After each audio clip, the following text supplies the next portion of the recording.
Nous reviendrons sur la mort d'Hosni Moubarak, chassé du pouvoir en 2011 après 30 ans de règne sans partage. L'ancien président égyptien s'est éteint dans un hôpital du Caire. C'est l'autre grande actualité de ce mardi, la mort d'Hosni Moubarak. L'ancien raïs s'est éteint au Caire, 3 ans après avoir été libéré de prison. Il y purgeait une peine d'emprisonnement à perpétuité, jugé responsable de la mort de plusieurs centaines de manifestants lors du soulèvement de la place Tahrir. Il avait accédé au pouvoir suite à l'assassinat du président Sadat en 1981. 30 ans d'un règne sans partage, le plus long pour un président égyptien, trop long sans doute pour son peuple qui le chassa du pouvoir, lassé par la corruption, la pauvreté et le chômage. Son portrait est signé Marina Mekawi. Que Dieu bénisse l'Égypte en tant que pays sécurisé et chérisse son peuple. La paix soit avec vous. Place Tahrir, les manifestants jubilent. Ils protestaient depuis 18 jours contre le régime autocratique, la flambée des prix et la corruption. Face à la pression de la rue, le président égyptien Hosni Moubarak démissionne. En 2011, la révolution du Nil met fin à 30 ans de dictature dans le plus grand des pays arabes. La mort du président Anwar al-Sadat, tué lors d'une parade militaire par un commando islamiste, propulse la carrière politique d'Hosni Moubarak. Dès le début de son mandat, le militaire de carrière entretient le dialogue avec Israël. Il obtient en 82 notamment la restitution du Sinaï. Sur la scène internationale, Hosni Moubarak s'illustre comme médiateur du processus de paix israélo-palestinien qui aboutit à l'accord de Sharm el-Sheikh. Pour les chancelleries occidentales, le Raïs est perçu comme un partenaire rassurant au Proche-Orient.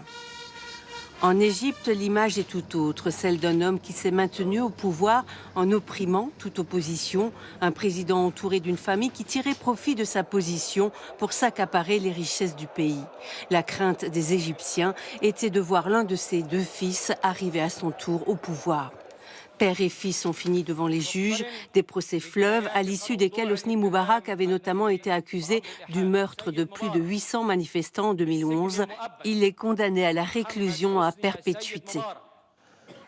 Mohamed Hosni Moubarak, qui est devant vous aujourd'hui, n'a absolument pas ordonné le meurtre de manifestants. En 2014, Hosni Moubarak est finalement acquitté. Le tribunal a décidé qu'il était innocent. Après un ultime recours, l'ancien président égyptien est libéré en 2017. Hosni Moubarak s'est éteint en homme libre à l'hôpital militaire Gala au Caire. Il avait 91 ans. Et on reste en Égypte où le gouvernement s'avoue dépassé face à la surpopulation. Le pays vient de franchir la barre symbolique des 100 millions d'habitants, ce qui en fait le 3e plus peuplé du continent africain. Problème, un habitant sur 3 vit sous le seuil de pauvreté. Il y a un peu plus d'un an, le gouvernement a lancé un programme pour limiter les naissances. Pour autant, la population est-elle prête pour cette petite révolution dans les foyers ? Reportage dans le nord du pays, non loin du Caire, où la campagne bat son plein. Nadia Blétry et Éric de la Varenne.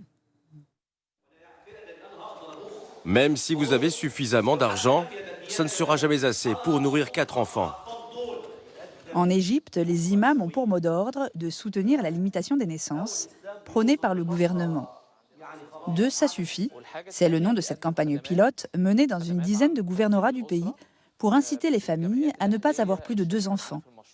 Comme dans ce village, à 100 km du Caire, où Ahmed Younes est venu superviser le travail de ses équipes.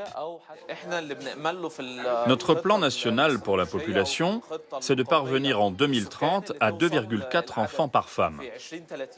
Aujourd'hui, le nombre s'élève plutôt à 3,5 enfants par femme. Et parfois, dans certaines régions, à 4 enfants par femme. Chaque année, la population égyptienne augmente de 2 millions d'habitants. Conséquence, écoles congestionnées, pollution, chômage. Chourouk, jeune mère de 25 ans, se dit convaincue par la campagne de Ça suffit. Et pourtant... C'est ma seule enfant. Vous en voulez combien? J'en veux 2 de plus. Mais c'est pas vraiment 2, ça suffit, non? Ben non, moi j'en veux 3. On vit dans un village et on adore les enfants. Et le minimum ici, c'est d'en avoir 4. Mon mari n'aurait jamais accepté de n'avoir que 2 enfants. Un résultat mitigé. Même si 2 ça suffit, multiplie ces opérations. Réunions d'information, nouvelles cliniques, campagnes de porte-à-porte. Pour convaincre, les formatrices ont un argument récurrent. Élever des enfants coûte cher. Mais cette fois-ci, l'éducatrice adopte un tout autre discours. Quand une femme a trop d'enfants, elle néglige sa santé. Et tu ne seras pas belle et ton mari voudra se remarier ailleurs. Oui, je comprends tout ça. Si j'ai trop d'enfants, je vais aussi négliger mon mari et il voudra aller voir ailleurs. Et en plus, les enfants vont faire beaucoup de bruit et il aura besoin d'une autre femme pour s'occuper de lui. La réalité est plus complexe. En Égypte, peu de femmes ont encore accès à l'emploi. Et dans les villages, les enfants peuvent notamment assurer un avenir à leurs parents vieillissants qui ne touchent pas toujours de retraite. Selon les experts, la campagne 2 ça suffit ne pourra porter ses fruits que si elle s'accompagne rapidement de mesures socio-économiques fortes.